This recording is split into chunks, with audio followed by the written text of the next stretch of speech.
I need your pain. I need your suffering. I need your anger. I need your frustration.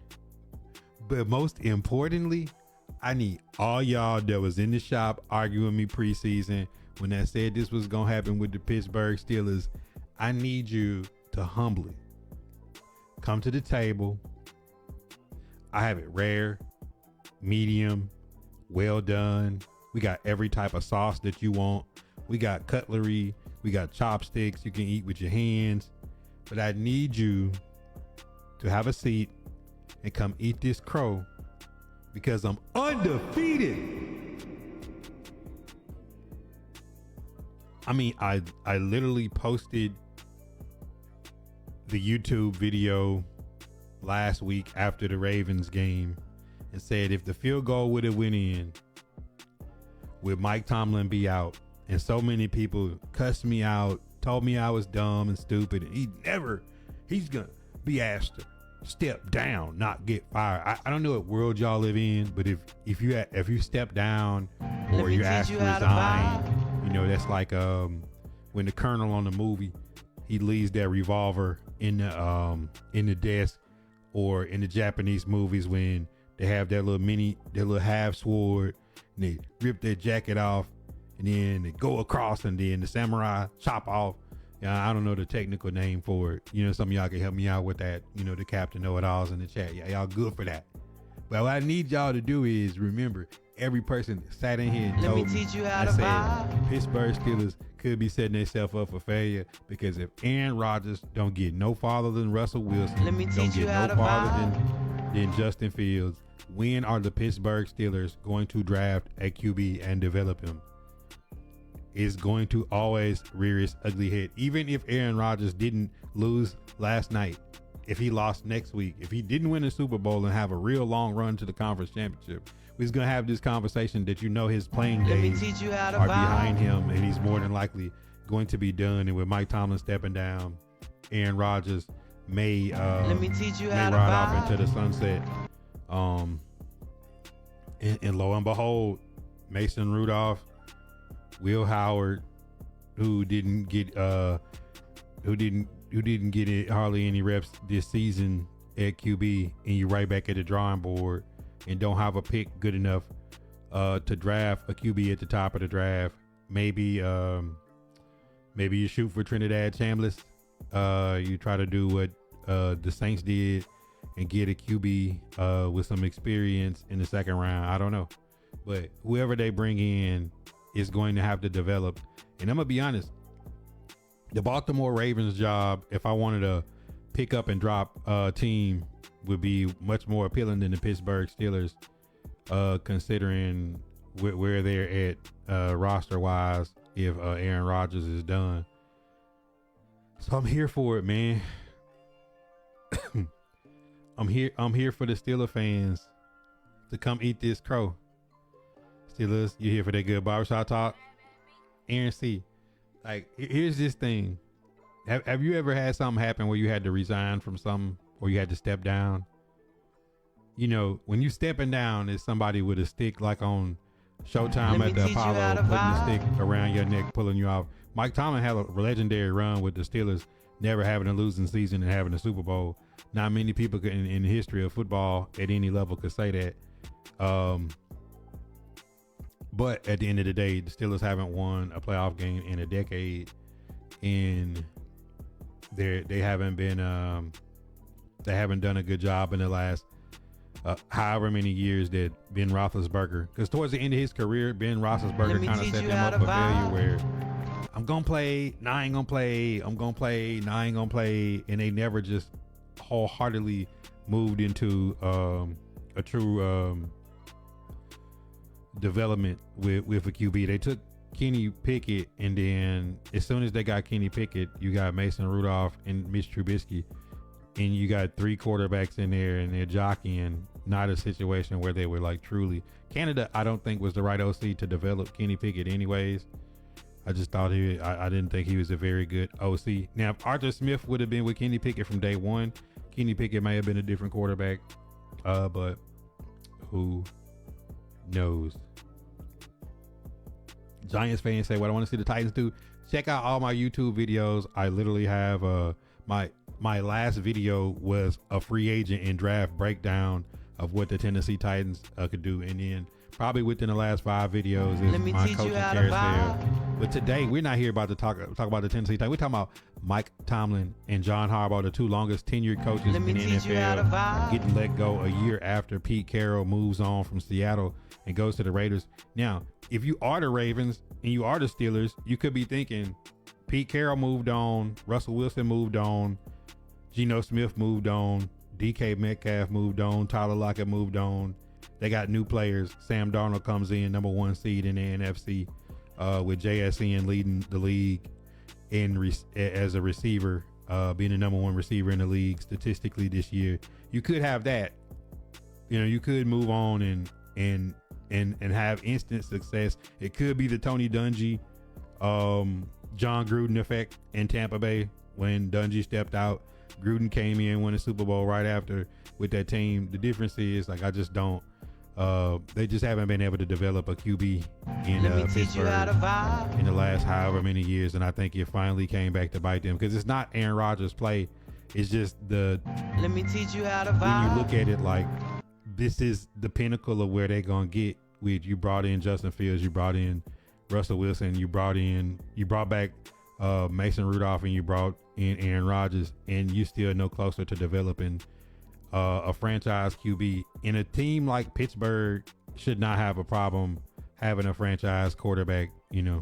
This is the Pittsburgh Steelers.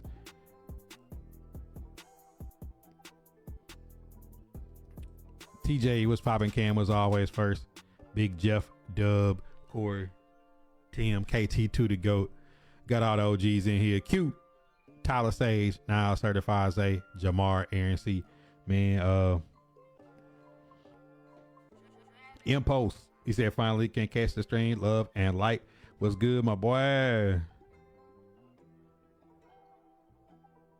I hope the Giants get John Harbaugh. I see the Titans are going to be interviewing Dabo. Dabo would be a good coordinator for the Tennessee Titans. I'm not mad at that. I mean, Jeff, like, all the people that's like on their high horse to say Tomlin didn't get fired. He was asked to step down. He stepped down. He resigned. He fell on the sword. What's the thing the Japanese soldiers do when they cut across and then their best friend cut the head off? That, the general leave the revolver with 1 bullet in the drawer and walk out. I mean, the seat's been hot.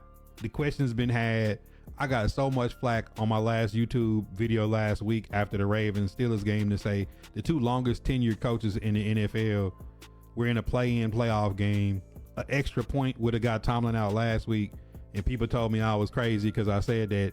And then a field goal wind up getting John Harbaugh out. Then you go to the next week, Houston Texans put belt on the Steelers, and then Mike Tomlin's out. And then you're sitting around looking, saying, wait, how did that all happen just so quickly in a year where the Chiefs did not make the playoffs? The Ravens didn't make the playoffs. The Commanders went from NFC Championship to a top 5 pick in the NFL draft. The Detroit Lions did not make the playoffs. A lot of teams that came in with high expectations. The Colts was 8-1, traded for Sauce Gardner, and we just knew they was a shoe-in to win the South, and they didn't win another game. Daniel Jones, without a contract, breaks his leg and tears an Achilles. This season was flipped on his head, and a lot happened real fast, and lo and behold, we're here. So Big Jeff, I don't see this thing where, like, all the fan base is like, they're not going to fire him. They might ask him to mutually part ways or step down, but he's not. Bro, he won't be coaching in Pittsburgh next season. You can skin the cat 1,000 different ways, tomato, potato, but he's not the coach of the Pittsburgh Steelers any longer. So you can try to dress up a pig and put lipstick on it. It's still a pig with lipstick on it. Let me teach you how to vibe. They said who I got in the playoffs. I got a whole video on who entire playoff predictions, top to bottom, college and pro. Giants fan, you need to check out the YouTube. Appreciate you tapping in though, James. You need to check out the YouTube because I got all this stuff broke down. T.N. Irwin, responsible, rich black man, Dre Day, Wade Batum. Kirk Cignetti to the Steelers. Seppuku is the term. I knew somebody in the Let chat me would teach know. you how to vibe. Basically, falling on the sword is a term that encompasses all those things. But any kind of way you want to slice it, Mike Tomlin's not the coach. And I remember.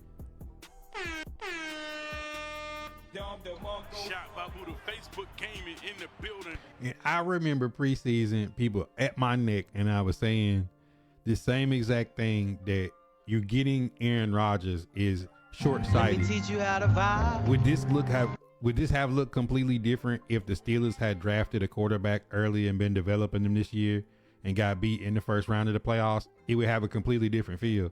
But by having Aaron Rodgers, who's won a Super Bowl and is a Hall of Famer, and Russell Wilson, who's been to 2 Super Bowls, should have 2 Super Bowls but got one, didn't get the job done. You start to look at it and say, man, if they had a young QB and they were developing a young QB and they lost in the first round, it would have a whole different feel. But when you kind of going all in into the situation, you're saying that when they start over, they're going to start all the way over. So that means adding to the coaching carousel that Arthur Smith is going to start taking interviews. Who knows if Mike Tomlin will take a year off, if he'll retire completely and just do something else, or if you want to get right back into coaching like John Harbaugh and get seven phone calls in 45 minutes to be the head coach of other teams. So this is going to be interesting to see just how many coaches. I mean, think about how many former coach of the years are available to be head coaches. Think about how many fired head coaches that turned into good coordinators. How many up and coming coordinators that haven't got their shot. Like, this has been I've never seen the coaching carousel be so big and the net be cast so wide for the openings. And just think, for every head coach, there's going to be 3 coaches that go with them. So some of the coaches that people have in their mind of who they've interviewed and said is going to be part of their staff is going to get picked up before these people. Maybe for some of these guys that are still in the playoffs, like some of these coaches that they want on their staff, if there was going to be one, will already have had jobs by the time everything's all said and done. The Tennessee Titans have on schedule to interview 18 different candidates. I knew that Bergonzi's coaching search would be casting a wide net, because whoever he brings in as head coach, he's going to be tied to. So this is going to be interesting to see. Pittsburgh Steelers fans, who do you want as head coach? I know y'all don't want to promote Arthur Smith to y'all head coach. So who would you like to have? They said if Tyler Luke makes that kick, Harbaugh still coach. Owner said, yeah, for one more week, had me weak. Yeah, it's crazy. I seen it on my timeline sheet, but I didn't actually read it. Charles D. I think Mike Tomlin does TV for a year. This coaching cycle is crazy. It's unprecedented. Yeah, I can see Mike Tomlin more doing a TV role than jumping right back in. 20 years and not having a losing season. Either he's going to be rebuilding the team or taking another team that's got just as much or more pressure. Oh, yeah. Every morning at 8 a.m., James, they say he would take a year off. Now, see, now that like, how hot is Arthur Smith on people's coaching radar?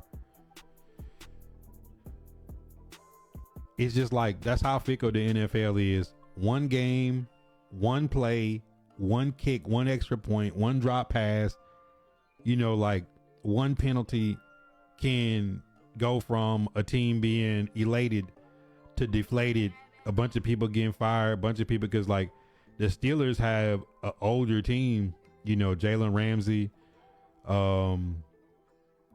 Hayward, some of the guys that's up front, TJ Watt fought through a lot injury wise to get back on the field. DK Metcalf wound up being a complete L from the Steelers. Trade away George Pickens for a second round pick. George Pickens top 3 in the league in receiving this season, even outperformed CeeDee Lamb, even though I still think CeeDee Lamb is a better receiver than George Pickens. But George Pickens goes and balled out, and DK Metcalf, 150 million. I don't know, cuz it's like if you the Steelers, tear it down, start over. I can see Arthur coming back here. Munchak did say he would come back with O-line for help. I mean, Arthur Smith is a tight end heavy. Like, Arthur Smith is gonna want three, 4 tight ends in his offense. My problem with Arthur Smith is he does not adjust second half. He never did in Tennessee. He never did in Atlanta. And from what I've seen in Pittsburgh, he's just not good adjusting in the second half to whatever he's looking at. Robert Reed, what up? They said, remember when it was just us with an opening? It feels like a long time. Well, technically, Tennessee Titans have been looking for a coach for 14 to 15 weeks. You know, the moment that they demoted Brian Callahan from play calling, he was effectively fired. So, you know, we going all the way back to the end of we going all the way back to the Texans game in week 4. Now, remember, this how the NFL season works. Titans and Texans was both had 3 losses coming into that game. And I said, man, somebody finna be on the hot seat. I said, because if DeMeco Ryans go 0-4, they ain't making the playoffs. And then if Brian Callahan go 0-4, he finna get fired. I said, he ain't gonna make it to the bye week. I remember I made that post. And I made that video. And then the Texans was up 1 in the 4th quarter, backed up on their own 5, and L'Jarius Sneed got dunked on like it was like 3rd and 33 or something, and he got dunked on and by Nico Collins, the player that he said that he didn't know who he was. And then they went on to steamroll us in the 4th quarter, and then effective immediately, here comes the demotion with Callahan, and he's out after the Raiders game. And it was just a matter of time after that. You know, it was just all downhill from there. So you think about how the pendulum swings to the Texans reeling it off and going 12-5 after that, being close to winning the division. If the Titans, if Cam Ward plays the rest of the game and the Titans beat the Jags, the Texans would have won the division.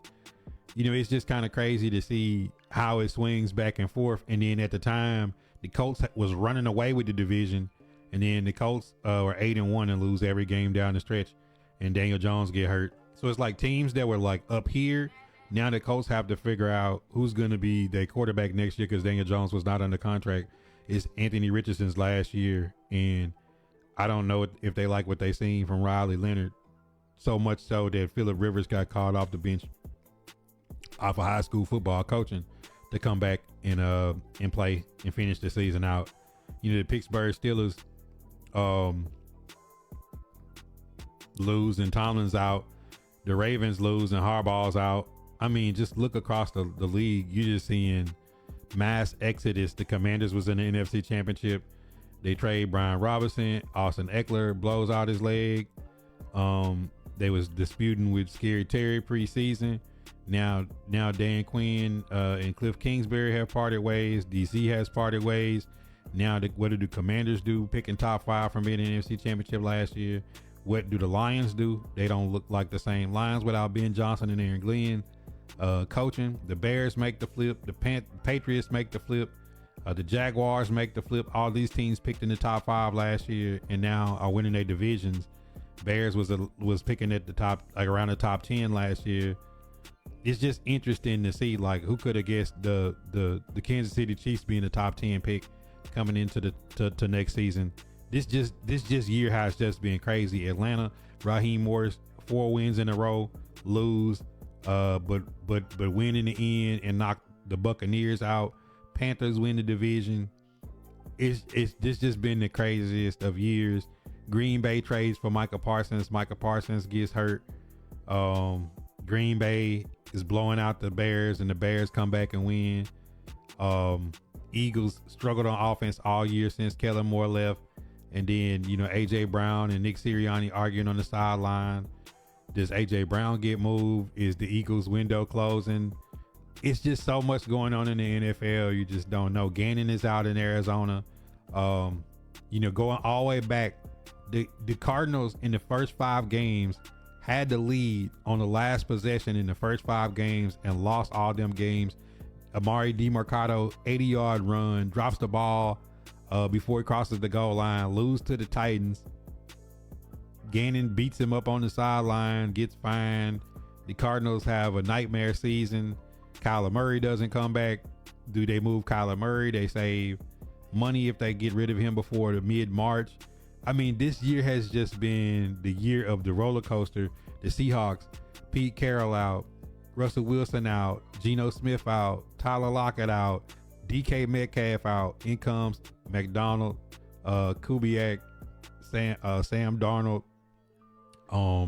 Bringing in trade for Shaheed from the Saints. Horton in the draft, JSN and Cooper Kupp, and they got the number 1 seed.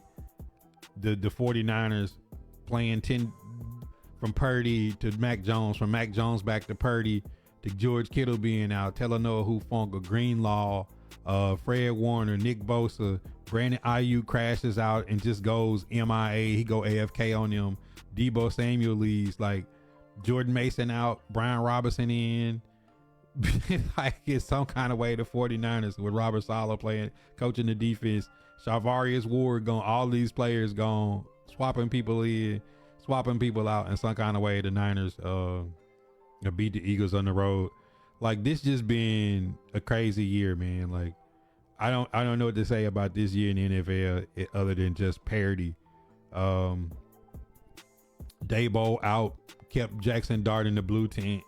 Stefanski out, the Shador gate. Gabriel Shador comes in, you're giving him the wrong wristband in the game. I don't know what's going on in Cleveland. Like, all these teams is just. Have y'all ever seen a year like this? Have y'all ever seen a year like this, bro?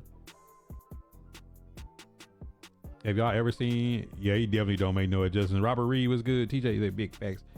Joe background dude be pissed when he gets sacked. Don't he though?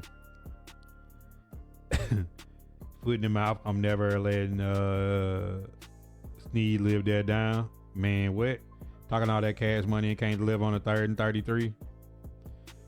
Crazy to think Mike Tomlin stepped down. And the crazier part about Mike Tomlin stepping down is preseason I said they could be heading toward this direction.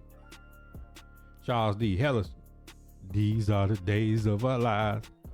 Never. He said, I have an NFL is wild. I mean, 8 coaching job vacancies. We're going from the Tennessee Titans, the Giants, the Browns, the Raiders, the Dolphins, the Ravens, the Steelers, the Arizona Cardinals, the Atlanta Falcons. Bro, like, I mean, do I have enough Gannon at Arizona? Like, bro, like, I don't even have enough hands for all the people that got fired this year. I don't even got enough hands for the people that got fired. It's all about coaching and putting I think some people jump the gun. I think some people jump the gun. I think some organizations take a bad situation and make a bad situation worse. And I could give you an example for all 10 of those teams. If y'all want me to do that, drop the crystal balls in the chat. If y'all don't want me to do that and y'all want to jump onto another topic, he said, Buddha, don't make excuses for these organizations, then I won't. But if y'all want me to do that, I could speed run that thing because I got it in the back of my head. It wouldn't take me no time. I think sports betting has messed everything up. I don't think it has nothing to do with sports betting. I don't think it has nothing to do with sports betting. Barbershop Los. I know one team that don't have these problems. The Los Angeles Rams. is still in the playoffs. Hall of Fame quarterback. Puka Nacua going crazy. 2 number 1 draft picks next year and $80 to $90 million in cap space. I can tell you who don't have any of these bad team, bad organizational problems. Corey D say run it. If Corey say run it, I'll run it. All right, we're going to run down every one of these teams with a coaching vacancy. And I'm going to give y'all Let me teach you how to vibe. How they got themselves in this position and how I said this preseason. And I called bro, y'all remember, like, that's back when y'all used to hop in the booth and challenge me and stuff like that and argue with me in the Discord. I used to love that. But also during those times, I told y'all exactly about these teams because I'm undefeated. One thing about me is I don't show bias just because I don't like somebody or something. Doesn't mean that I'll let that get away of my better judgment, right? All right, so let's run it. Arizona Cardinals. What's wrong with the Arizona Cardinals? Arizona Cardinals' problem is I don't think they truly believe in Kyler Murray. The way they go about putting their team together, the way they address everything as if like they got 1 foot in and 1 foot out.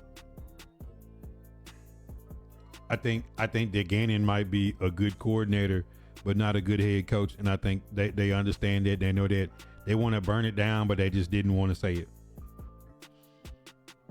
Because it's going to tell you everything you want to know is how they move from right now to Kyler Murray. They're not going to get to March 15th or 17th, whatever that day is, St. Patrick's Day, whatever that day is when that little leprechaun has to get moved on. If you see them move him before March, you know that they really felt like they couldn't do nothing with the pair of Gannon and Kyler Murray. Because they do have talent. Trey McBride, Marvin Harrison Jr., like Wilson, they got some talent over there. Tennessee Titans. Rand Carthon and Chad Brinker was sitting there watching Brian Callahan put together a coaching staff as a first-time head coach, as a first-time play caller, with a first-time offensive coordinator, a first-time defensive coordinator, and a first-time special team coach. With a GM who is his first time being a GM. Every single person from coordinator all the way to the general managers, their first time doing the job, and everybody walking the break room like, hey, y'all, so do you know what to do? Do you know what to do? It's like a big Spider-Man meme, and that's what ultimately led to this. New York Jets, Aaron Glenn, first year.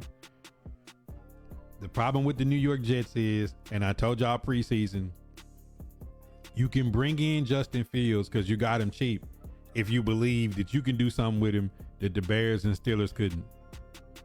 2 teams that made the playoffs once he left. I said I didn't have a problem with Justin Fields if you felt like you could do something with him, but you have to draft a quarterback with him. You have to have a plan.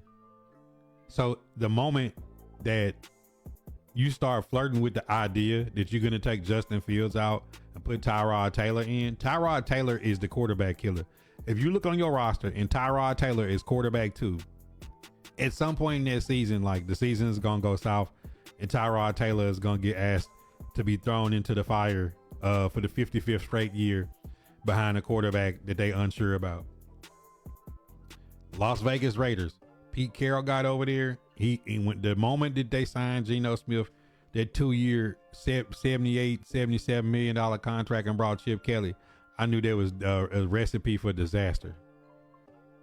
When Chip Kelly show up as your OC, something bad finna happen. Pete Carroll should have known better. He should have got a young mind. Then you see the Seahawks come behind him and bring McDonald and Kubiak in. Yeah, you can't. At some point, you got to stop regurgitating, trying to recreate Seattle and Las Vegas by bringing Geno Smith, who statistically at QB probably had the worst numbers of all. He probably is 32 out of 32 quarterbacks in the NFL this year. And you stuck with him next year because you're going to have to just cut him and eat the contract. Nobody's trading for Geno Smith. And with Chip Kelly, running the offense. Let me He's teach more you how worried to about vibe. Ashton Genty's running back stance than calling plays and building his team. New York Giants, early in the draft process, when they started saying that Shedeur wasn't prepared and he didn't read this and that, and they're doing all that weird shit. When they start doing that, and then after the word was out, the Titans was going to take Cam Ward first, you seen they went and got Russell Wilson, and they went and got Jameis Winston, and they drafted that generational edge rusher that everybody thought the Tennessee Titans should have passed on, Cam Ward, and took Abdul Carter, who's sleeping in meetings, who's too busy arguing with Lawrence Taylor about why he should feel the privilege to let Abdul Carter wear his legendary jersey number. And then they kept Jackson Dart in the blue tent. And the crazy part is, even after Daboll was gone, the week after he came back off of the sit out for concussions, they ran him over 10 times the next game on quarterback designs runs. Like they have no thought process that they're gonna get that young quarterback killed, having him run so much. That's what's wrong with the Giants. And even Daboll's, the decisions that they made with QB preseason, and, Malik Neighbors getting hurt and Scatterbo getting hurt didn't help. But even before that, leading into when Daboll beat the Vikings in the playoffs, when Kirk Cousins had won 14 games and Daniel Jones beat him, them paying Daniel Jones so much money, that 4-year, $160 million deal, and letting Saquon go to a division rival to have the best, season a running back has ever had in NFL history with Saquon, and then trying to rebuild that, having so much pressure to get right back into winning. I think that's when you go from Russell to you go to Jackson Dart, and you just going up and down. You got way too much going on. Everybody in the front office is not on the same page. So whoever they hire at coach needs to get on the same page and tell those them guys that make all those bad decisions in the Giants front office, get out of the way and let the football people run the show. The Commanders, obviously, trading Brian Robinson, Austin Eckler getting hurt. Krosky Merritt had a good statistical year being a late round running back, but one thing you miss with those late round, or with having those a bunch of young guys, is blitz protection. You wind up running Jaden Daniels a lot more than you want to, and ultimately, they just didn't have the year of health that they had the year before. Jeremy Chin, a few key pieces that was a part of that team, is gone, and then you start getting Jaden Daniels beat up. Once he went down, it's pretty much over. It was admirable of Marcus Mariota to keep them competitive at a point, but nobody would have expected them to go 5-12 after the NFC Championship game last year. Cleveland Browns, obviously, coming in to the fact that they had 8 quarterbacks under contract. You trade Joe Flacco to a division rival. You trade Kenny Pickett to the Raiders. You have Dylan Gabriel, and then turn around and get Shedeur, and you just mismanaged the QB situation. Deshaun Watson will probably be healthy and back next year to do God knows what. Who knows how this team is going to look, but depending on who the coach is, if you get a coach that comes in and doesn't want to coach Shedeur Sanders, then what do you do? Because then you're saying Dylan Gabriel ain't it, Shedeur Sanders ain't it, in which we all pretty much think that Shedeur Sanders should be QB1 in Cleveland. They got 2 first-round picks. This will be a perfect time to build up that roster. But God knows what the Browns are going to do, because they are the Cleveland Browns. And then you go up to some teams that had better records that lost. They coached the Miami Dolphins at 7-10. Tyreek Hill out for the season. A mass exodus of players: Javon Holland, Christian Wilkins, Raheem Mostert, Jonnu Smith, Jalen Ramsey. Like, we could just go down the list and say, like, Jerome Baker. How many players do we need to take off the Dolphins for them to be trying to rotate stock, going back to Tua having so much money in his contract? They drafted Quinn Ewers, but you know, when you got a guy making $250 million and you've put him in harm's way to the point that nobody really trusts Tua can stay healthy for entire season. And then when you do keep him upright, there's no Tyreek Hill, the receiver you traded for and spent $30 million a year on. As well, like you take the players that I just named off the roster, I thought they competed well down the stretch, but ultimately ready to go in a different direction. I don't know how they do because they're in cap hell and they have pieces that are going to be hard to move. Tyreek Hill, what's his motivation for playing coming off an injury? His explosiveness, his commitment to football, things like that, because he's playing football close to home. So who knows with that situation? Atlanta Falcons, Raheem Mostert, 4 in a row down the stretch, get fired. 8 and 9. You got Michael Penix, who can't stay healthy, as a top 10 pick. They have restructured Kirk Cousins. He doesn't have any guaranteed. All his guarantee was on the front end. What do you do at QB? What decision do you make? They're in cap hell too. Kyle Pitts, it's time for him to get paid. Does he move on? Does he stay? They don't have a first round pick this coming up off season. You know, some of these teams just put themselves in impossible situations. The Falcons was making moves like a team that was Super Bowl or bust, and I don't think anybody in their right mind thought that was realistic for the Falcons. And then the Baltimore Ravens at 8 and 9. Lamar's out for over a month in the season. Come back, miss a field goal from about 30 yards, miss the playoffs, and John Harbaugh, I guess, it was just time that they felt like it's the right time to move on. Now that's a situation where a good coach could come in, and the Ravens could be right back in the thick of things next season. That was just more of, hey, time has ran its course. You hate to see both of those guys go out where a field goal could have ended the career of Tomlin or Harbaugh in the same game. Quite crazy. Then you move on to the Pittsburgh Steelers today. Mike Tomlin, 10 and 7, never had a losing season, but you just getting to the point where they never developed a face of the franchise at QB, and now they'll have to have a new coach come in and start over. And you know, Will Howard didn't get much burn this year. Mason Rudolph ain't it at bridge. So I mean, Steelers got a lot of decisions to make with a lot of older players, veteran players on their roster. So with those last two, it's just a matter of 20 years has went by, and it's their time to stop slapping paint over top of it, you know, sand that thing down to the core, you know, priming and really repaint. Those are all the teams that are missing, and that's what I think about each one of those is just, you know, for some of these teams that want to go in a different direction, end of an era.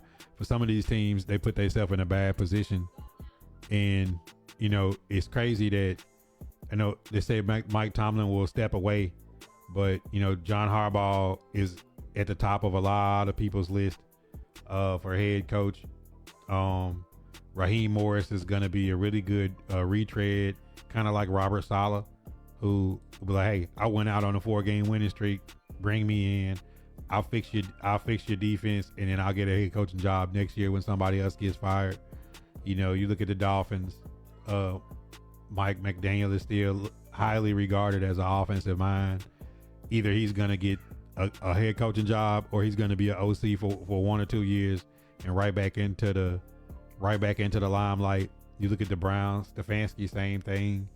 If he doesn't get a head coaching job, he'll be somebody's OC for a year or two, and then right back as a retread. Same thing for Daboll. Daboll's taking interviews. He'll be really good to work with somebody's offense. The Raiders completely scrapped. I don't think it's nothing there. Tennessee Titans, Denard Wilson, I think will get a defensive coordinator job. Of everybody that was in Nashville, he's the one guy that did his job. You know, Bones Fossil, I think will still be retained, but you know, Denard Wilson, you know, even if Harbaugh came to the Titans, I wouldn't mind if Denard Wilson stayed on as DC and kept Bones Fossil, and Harbaugh spent most of his time figuring out who was going to run his offense in Nashville. And the Cardinals, Gannon was a pop out as somebody's coordinator. But I don't think Gannon will ever, I ain't gonna say ever, but I don't see any time soon where Gannon will be looked at as a head coaching candidate. But that's the rundown of all the open pieces. I do think Arthur Smith will get some interviews for head coach. I think I don't know about Arthur Smith as head coach, so I think he might be a OC again. Been saying we got bear down. Been saying we got our quarterback and definitely got our coach. Oh, for sure, D. Q.